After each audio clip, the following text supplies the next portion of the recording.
Сабақтың тақырыбы ұлт мақтанышы Дина. Сабақтың мақсаты күй анасы Дина Нұрпейісованың өмірбаяны жайлы мәлімет бере отырып, қызығушылықтарын арттыру, дүниетанымын кеңейту, сөздік қорларын дамыту, тыңдаушыларды өнер адамын құрметтеуге тәрбиелеу. Болашақ ұлы күйшінің домбыраға, күйге деген әуестігі бала кезінен байқалды.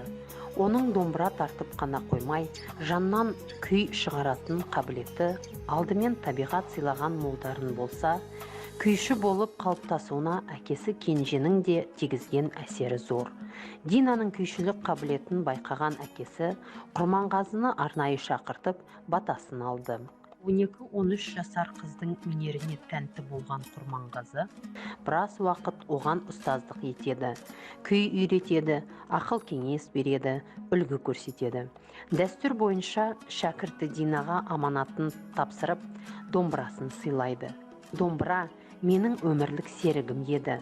Ол ғұмырымның ұзақ та қиын жолында жаныма сүйеу болды. Енді осы қимас серігімді лайықты мұрагерім саған табыстаймын, депті дана ұстаз. Дина Нұрпейіс қызы күй атасы Құрманғазының сенімін ақтады. Құрманғазының тікелей тәлімін алған, оның күйлерін шебер орындаған Дина Нұрпейісова алғаш рет Қазақ филармониясында өнер көрсетіп, тыңдаушыларды тәнті етті. 1937 жылдан бастап сахнадан түспеген күйшінің атағы одақ көлеміне кеңінен тарады.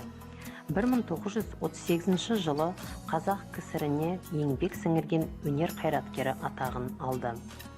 Дина Нұрпейісованың шығармашылығының ерекшелігі аңыз оқиғалардан сыр шертетін дәстүрлі күйлерден саналы түрде бас тартуы.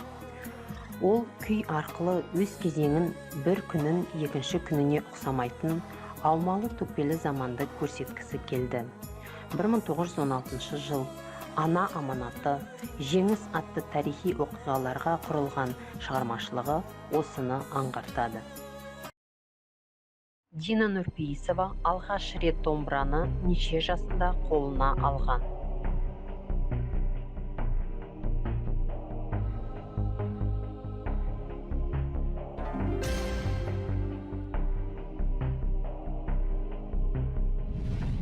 Динаға домбыраны үйреткен кім?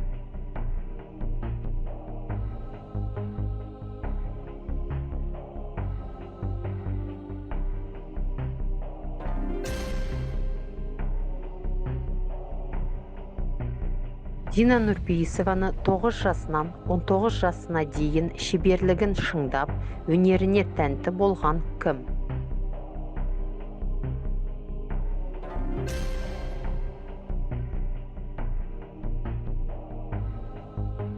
Әсем қоңыр атты күйін кімге арнаған?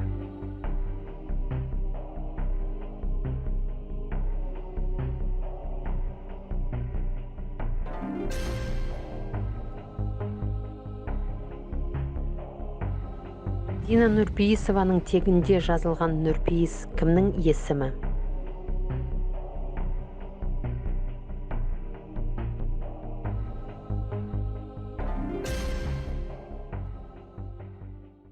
Бұған дейін Құрманғазының, Дәулеткерейдің басқа да халық композиторларының күйлерін тартушылардың ішінен Динадай домбыра тілін білетін ешкім кездескен емес. Талантты домбырашы домбыра тартудың өзіндік жолын салып кетті. Ахмет Жұбанов.